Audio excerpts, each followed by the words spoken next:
শিলিগুড়ি শহরের পানীয় জলের সমস্যা নিয়ে মন্ত্রী ফিরহাদ হাকিমের দ্বারস্থ হওয়ার কথা জানালেন শিলিগুড়ির বিজেপি বিধায়ক শঙ্কর ঘোষ। শহরকে পানীয় জলের সমস্যার সমাধান থেকে যাতে দ্রুত নিষ্পত্তি দেওয়া যায় সেজন্য মন্ত্রীর দ্রুত পদক্ষেপের আবেদন করেছেন বিধায়ক শঙ্কর ঘোষ। শনিবার শিলিগুড়ি জার্নালিস্ট ক্লাবে সাংবাদিকদের মুখোমুখি হয়ে শিলিগুড়ির বিজেপি বিধায়ক শঙ্কর ঘোষ বলেন, শহরের পানীয় জলের সমস্যা দীর্ঘদিনের, সেজন্য এবার বিধানসভা অধিবেশনের পর আমি রাজ্যের পুর ও নগর উন্নয়ন মন্ত্রী ফিরহাদ হাকিমের সঙ্গে দেখা করে তাকে পানীয় জলের সমস্যার কথা জানাই। বিকল্প পানীয় জলের ব্যবস্থা যাতে করা হয় সেই আবেদন জানাই। আমি পানীয় জল সহ শহরের সমস্যা নিয়ে বিধানসভা অধিবেশনেও বলেছি।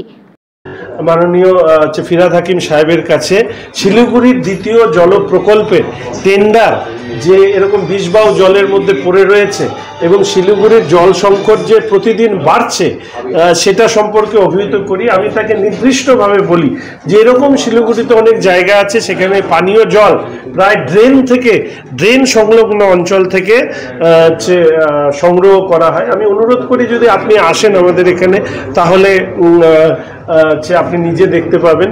তিনি বলেন যে তিনি শিলিগুড়ি শহরের সমস্যা সম্পর্কে জানেন, জলের বিষয়েও জানেন এবং আপনারা জানেন যে আমি মাননীয় অশোক ভট্টাচার্যের সঙ্গে যখন যেতাম ওনার সাথে অনেকবার কথা হয়েছে। আমি তাকে অনুরোধ করেছি বিকল্প ব্যবস্থা করে দ্রুত শিলিগুড়ির মানুষের এই পানীয় জল সংকট থেকে বের করার ব্যাপারে তারা পদক্ষেপ গ্রহণ করুন। এইটা হচ্ছে আমার আবেদন। এই তিনটে বিষয়ের উপরে আমি মূলত শিলিগুড়ি সম্পর্কিত এইবারের বিধানসভার এই পর্বে আমি রেখেছি।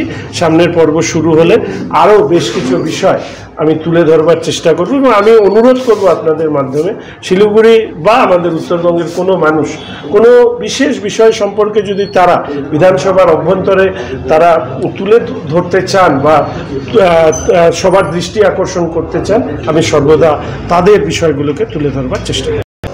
আমাকে শ্রমমন্ত্রী জানান যে উনি শুনেছেন এই পুরো বিষয়টি প্রাথমিকভাবে, যদিও এটা ওনার দপ্তরের কাজ নয় বিল্ডিং ভাঙার, তো উনি আমাকে বলেন যে এই ব্যাপারে সংশ্লিষ্ট কর্তৃপক্ষ যাদের দায়িত্ব তাদেরকে চিঠি দিলে ভালো হয়। তো আমি ওখানেই উপস্থিত ছিলেন আমাদের পঞ্চায়েত মন্ত্রী, ওনাকে চিঠি দিতে বলেন। আমি সোমবার দিন চিঠি দেব।